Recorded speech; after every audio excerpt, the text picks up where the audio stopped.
வணக்கம் சகு. இது வன்லி காதல் ஸ்டோரி. நான் உங்க மஹி.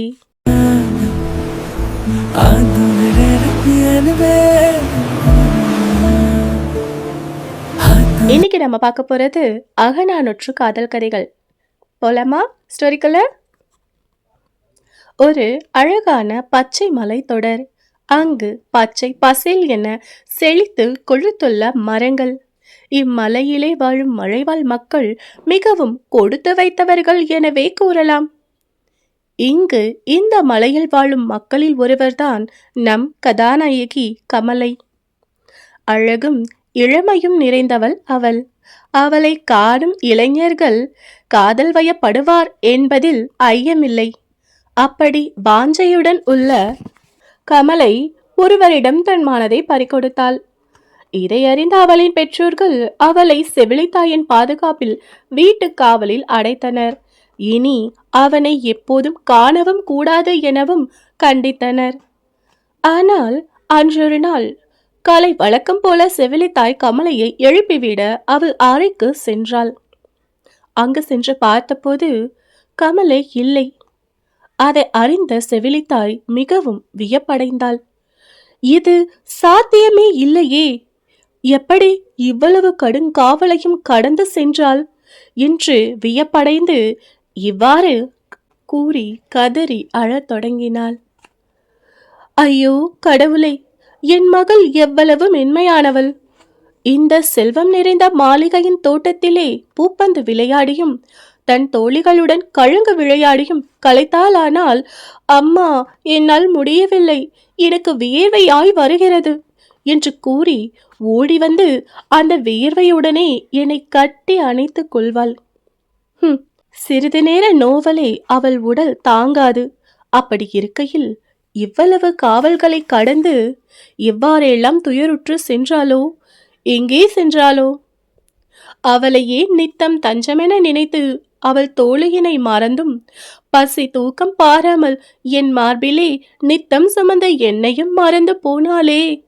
ஐயோ, ஒருவேளை அந்த கொடும் சூரியன் சுட்டெரிக்கும் நிலத்தில் சென்றிருப்பாளோ?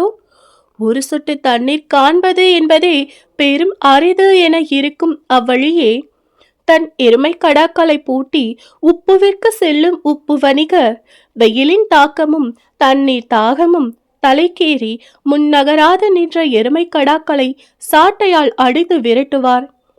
அவ்வாறு அடிக்கும் அடியானது அவ்வூரில் வசிக்கும் மக்கள் திரண்டு எழுப்பும் பேரொழியைப் போல இருக்கும்.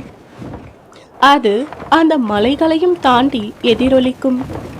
அந்த சத்தத்தை கேட்டு அலறி சேற்றிலே களைப்பாரி கொண்டிருக்கும் களிறுகள் எழுந்து அங்குள்ள காய்ந்த மூங்கில் சருகுகளின் மீது நடக்கும்.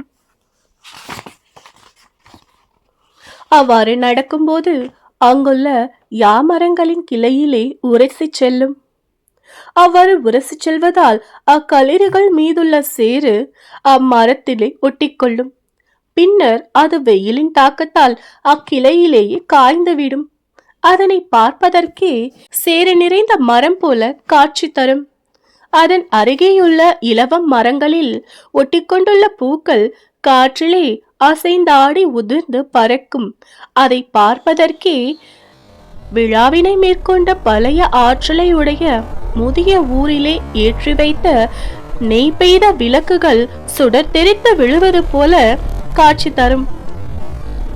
அக்காற்றினால் சரிந்து விழுந்து மீதமுள்ள ஒரு சில பூக்கள் அம்மரத்திலே விடியற்காலத்து விண்மீன்களைப் போல குறுகி காணப்படும். அங்கே மலைகள் பல இருந்தாலும் மேகங்கள் வந்து தங்கி செல்ல அது இணங்காதது போல மிகவும் விரைப்பாய் இருக்கும். இவ்வளவு கொடுந்துயரம் நிறைந்த இடத்தின் வழியே காப்பு அணிந்த அச்சின்னஞ்சிறிய கால்கள் எவ்வாறு சென்றதோ, எங்கனம் துயருற்றதோ என கூறிக்கொண்டே கதறி அழுதாள் செவிலித்தாய். இப்போ நான் சொன்ன இந்த கதை ஆசிரியர் எப்படி பாடலா எழுதியிருக்காரு அப்படின்னு பார்க்கலாம் வாங்க. பாடல் எண் 17. தினை பாலை துறை மகளை போக்கிய. பாடியவர் கயமனார். இதுல வரக்கூடிய தாய் செவிலித்தாய். வலம் கெழு திருநகர் பந்து சிறிது எரியினும் எழுந்துணை ஆயமோடு கழுங்கு உடன் ஆடினும் ஒயங்கின்று அன்னை எம்மெய் அன்று அசையே மயங்கு விய பொறித்த நுதலன் தன்னென முயங்கினாள் வதியும் மண்ணே இனிய தொடிமான் சுற்றமும் எம்முன் உளான் நெடுமொழி தந்தை அருங்கடி நீவி நொதுமலான் நெஞ்சு ஆற பெற்ற என் சிறு முது குறைவி சிலம்பு ஆர் சீரடி வல்லகொள் செல்ல தாமே கல்லென ஊர் எழுந்து தன்ன உருகொழு செவலின் நீரில் அத்தத்து ஆர் எடை மடுத்த கொடுங்கோள் உமனர் பகடு தெளி தெழ்விழி நெடும் பெருங்குன்றத்து இமிழ்கொள்ள இயம்பும் கடும் கதிர் திருகிய வெய்பாயல் பிறங்கள் பெருங்களிறு உறிஞ்சிய மண் அறை யா அத்து அருஞ்சர கவலையை அதற்படு மருங்கின் நீல் ஆரை இலவத்து ஊழ்களி பல்மலர் விழவு தலை கொண்ட பழவிரல் மூதூர் நெய்வுமில் சுடரின் கால்புறச் சில்கி வைகூறு மீனின் தோன்றும் மைபடு மாமலை விளங்கிய சுரனே. இப்போ அந்த கதையை நான் சொன்ன எக்ஸ்பிளனேஷனை ஒன்ஸ் அகை நீங்க கேட்டு பாருங்க. இந்த பாடல் அப்படியே உங்க மனசுல நிற்கும். ஓகே சகோ, கதை எப்படி இருக்கு, நான் இந்த கதையை சொன்ன விதம் எப்படி இருக்கு அப்படின்ற உங்க கருத்துக்களை மறக்காம கருத்தை பெட்டியில பதிவிடுங்க. அண்ட் உங்களை சார்ந்தோர் யாராவது டிஎன்பிசிக்கு ப்ரிப்பேர் பண்ணிட்டு இருக்காங்க அப்படின்னா இந்த காணொலியை அவங்களுக்கு ஷேர் பண்ணுங்க. கட்டாயம் ரொம்பவே யூஸ்ஃபுல்லா இருக்கும் அவங்களுக்கு. அண்ட் நம்மளோட காணொலி பக்கத்துல இது மட்டும் இல்லைங்க, பல காதல் கதைகள், வாழ்வை மாற்றக்கூடிய மோட்டிவேஷனல் ஸ்டோரிஸ் அப்படின்னு நாம பதிவேற்றம் செஞ்சுட்டு இருக்கோம்.